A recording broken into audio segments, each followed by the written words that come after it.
And welcome back to the correspondence on Voice of America. I'm Mil Arcega in Washington. Well, we move now from South Korea to the Philippines.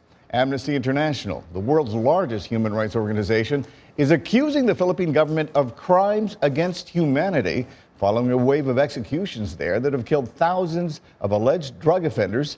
Philippine President Rodrigo Duterte, who ordered the killing, says drugs are a national security threat.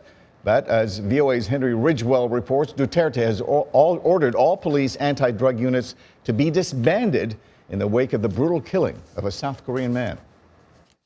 The scale of Amnesty's accusations is shocking. The group claims up to 7,000 people have been killed in the last 7 months since President Rodrigo Duterte took office. The government at the highest levels have ordered the police and police working in concert with armed hitmen who are essentially acting as hit squads and executing people. Amnesty says the police often act with no evidence and target the poorest sections of Philippine society. What we've found is police are being paid for individual hits. They're working in cahoots with the actual funeral homes where they're being paid on each body that they deliver to the funeral homes. Annalyn, not her real name, lost her husband and 4 friends in a police raid on her house last year. She says they were unarmed and none of them were involved in drugs. If you are poor, she says, the police can do what they like. Why is it that the rich are jailed and used as witnesses, but the poor, why do they kill the poor?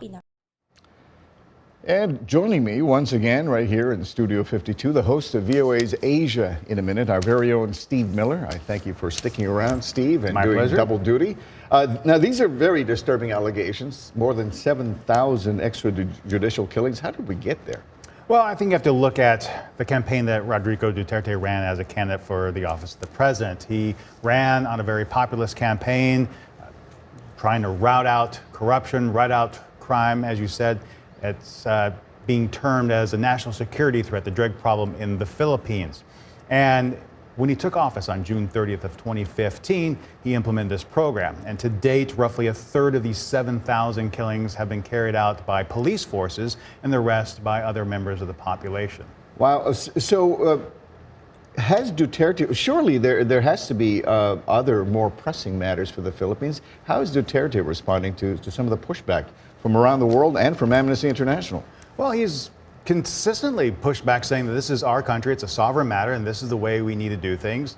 And when you speak to Filipinos about this issue, it rates very highly about their concerns about the corruption, about the crime, about the drugs. Last year, I spoke with a number of Filipinos who had various views. They all recognized the problem, but they also repeatedly said, you don't know how bad it is unless you live here, and we don't know what else to do. But there have been large protests in Manila and in other and cities, elsewhere, yeah. Right? Regarding this issue. Is there a strong opposition to this, at least within some of the political parties in Manila, in the Philippines? Well, I mean, there is some political opposition, most notably Senator De Lima. She has been a very staunch critic of President Duterte, who happens also, Senator De Lima is also under investigation for alleged drug crime by the Judicial Department. But she's been a very staunch critic of Duterte, and she came out and said that she believes that the Philippine National Police Force is one of the most corrupt organizations in the country itself. And it seems Duterte may be coming around to that. He wants an investigation of corruption within the police department following the killing of that South Korean man. What happened there? Can you...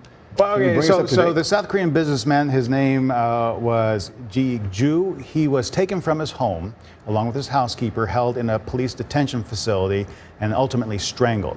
The police officers involved tried to extort 8 million Philippine pesos from his wife, which is about 160,000 US dollars. She paid that money.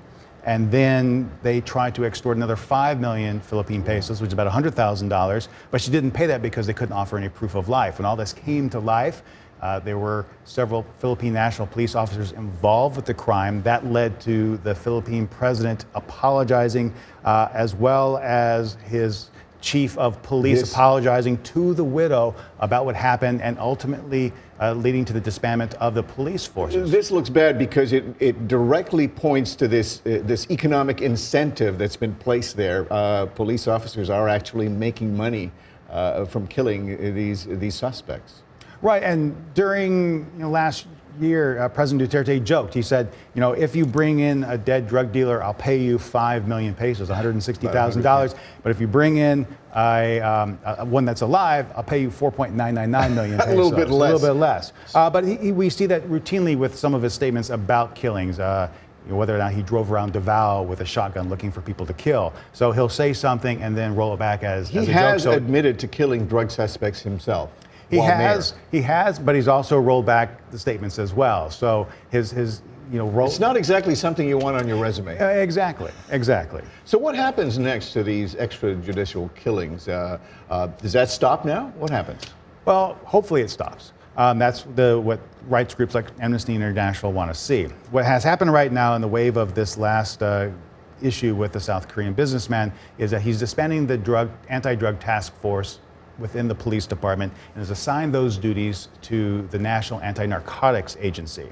However, he's also issued a new executive order allowing the military to assist in those investigations and has vowed to kill more drug dealers as well. This battle continues. I'm curious, though, when a group like Amnesty International accuses a government or a leader of crimes against humanity, is that a charge that carries any weight? I think it carries a lot of perception around the international community. I mean, from day one, there's been a lot of criticism of Rodrigo Duterte as president and these policies. Not only Amnesty International, but also Human Rights Watch and other groups have come out very strongly against these policies. Okay, well, Steve, keep us posted on developments there in the Philippines. I thank you very much for sticking around for 2 segments. That's all the time we have, though. I thank you for watching. I hope you join us again next week for another edition of The Correspondents.